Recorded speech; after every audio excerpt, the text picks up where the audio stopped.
Hi, friends, and welcome to the Weekly Roundup. This is a new concept that I'm coming up with where I just go through uh, the headlines that I get day in and day out on my devices, my phone and everything, and my kind of sarcastic slash cynical take on it. So, if you will, let's see. What happened today? Blinken signals U.S. may allow Ukraine to strike inside Russia with American weapons, and that's from the Wall Street Journal. I imagine what can go wrong with that. I mean, get us obligated to another war. Is this going to be our next Vietnam?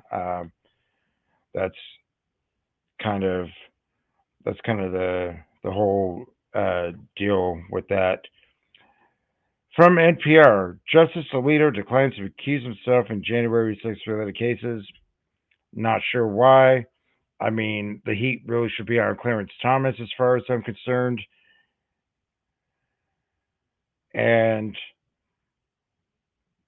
I mean, I know he had a thing last week about some questionable stock trades, but, the if you're in a SCOTUS, you don't have to follow the rest of the rules of us. I mean, crap, look at, Martha Stewart went to prison for trading on insider information, but members of Congress that we keep electing year in and year out continue to trade on insider information, but they got the rules written in such a way that they don't ever have to be accountable for any of this or even culpable. Well, culpable first, but even accountable. They don't have to answer for it. The rules are in their favor. This is why I think we should have term limits um, all across the board. The president gets 2 terms. Let the Supreme Court have the lifetime appointments, or maybe give them a term limit too, given what folks like Alito and Clarence Thomas have been doing lately. You know, basically raiding the Treasury as their own piggy bank, right? Let's see what else. WAPO jury requests replay of some testimonies before ending deliberation for the day, and I assume because there's a picture of our last executive one Donald J. Trump that it's about this porn thing that he's been going to court over. Okay, bodies everywhere. And this is from The Guardian. Bodies everywhere. People describe the horror of the Israeli strike on Rafah camp. Now, this is where I'm going to get controversial. First and foremost, I am a cultural Catholic, as in I was raised Catholic. I consider myself very Catholic in my way of thinking. And to be a Catholic is to be not quite because it's evolved over the past 2 millennia, but originally to be a Christian was you were basically a Messianic Jew. So there is a cultural identity associated with being Catholic, and I still hold on to that, and I still rely on my Catholic upbringing to inform the decisions that I make day in and day out. And so we get into so I went to the Naval Academy, right? Graduated 2001. Me and my wife did both. We were classmates. We both became surface warfare officers in the Navy, and there's the just war theory, and this is a very Catholic thing, right? I'm sure a lot of you have maybe heard of just war theory, but really it comes down to two things: jus in bellum, that's the justice in waging war, and the jus in bellum, which is the justice in not waging war, or in either way, you're going to kill people when you go into combat. I've been in combat myself, albeit by a ship. I never directly killed anybody, but I helped launch the planes that did kill people. So I'm I'm kind of in that I'm kind of in that same mold here. It's all about proportionality. So for decades, and I am not. in any way, shape, or form supporting Hamas by saying this, but you launch a couple of bottle rockets, they go over the wall, they take out two or three Israeli soldiers, and then F-16s napalm an entire city block and take out 1,000 people. That's not very proportional. And I'm just going to call it that. It's not proportional. Now, as far as my own leanings, Arlie Ermy, the late Arlie Ermy, famously played Gunnery Sergeant Hartman on Full Metal Jacket, showed up on Memorial Day in his blue dress alpha, and it was right after Yasser Arafat had died. And the journalist on CNN said, "Hey, or was it Fox News? It was one of them. I've never been able to find that since. I think it got completely erased because it was so controversial. But there's Gunny Ermy, and the journalist says, "Hey, what do you make about the recent death of Yasser Arafat? I mean, guy got a Nobel Peace Prize and everything." And I will paraphrase here what Arlie Ermy said.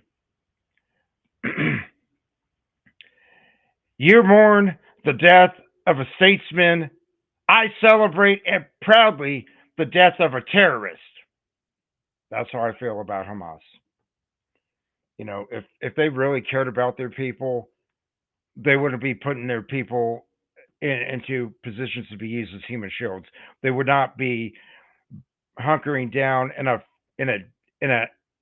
I was about to drop some f bombs, but in a hospital and and then and then claim it, and then these people at NPR, and NPR confuses me because I swear most of the people at NPR are actually Jewish and the rest are Muslim, and there's like maybe two Christians at NPR these days.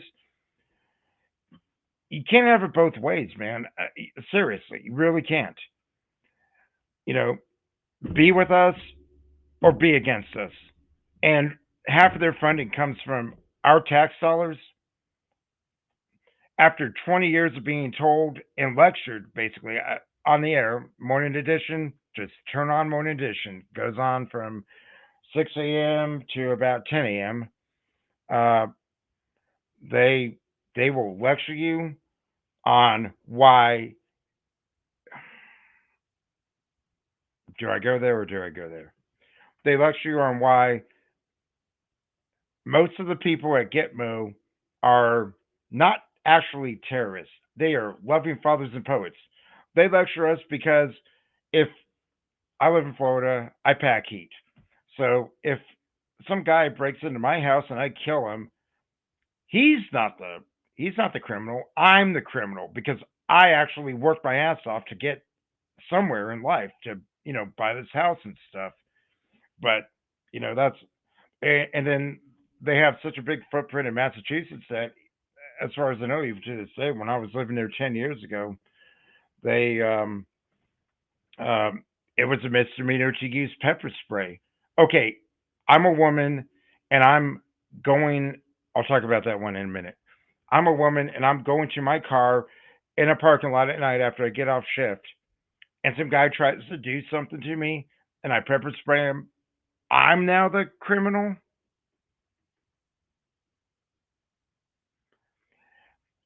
When when was it a crime to be a law-abiding citizen to actually do things? And don't even get me started on this whole thing about this systematic dismantlement of you know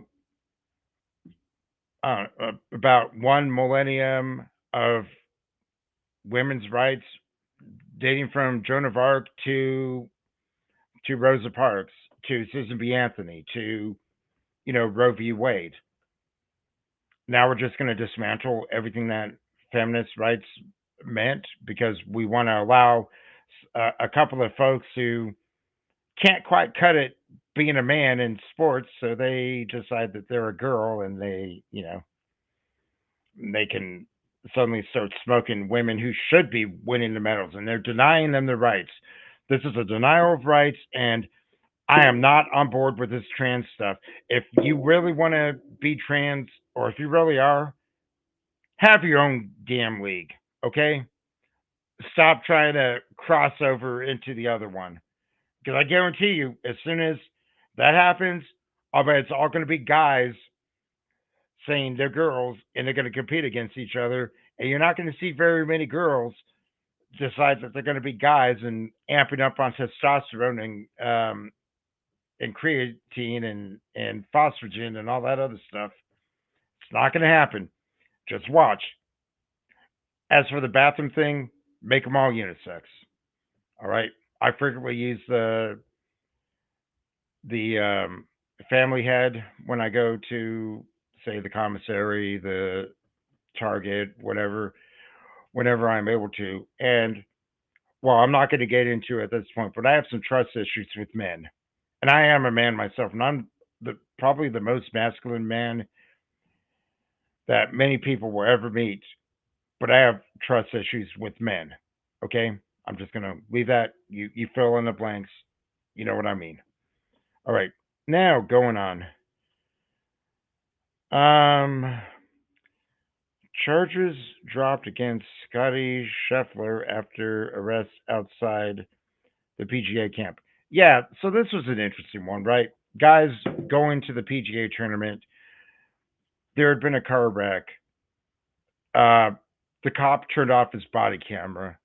So that cop has already been reprimanded, and the charges finally got dropped against Scotty Scheffler.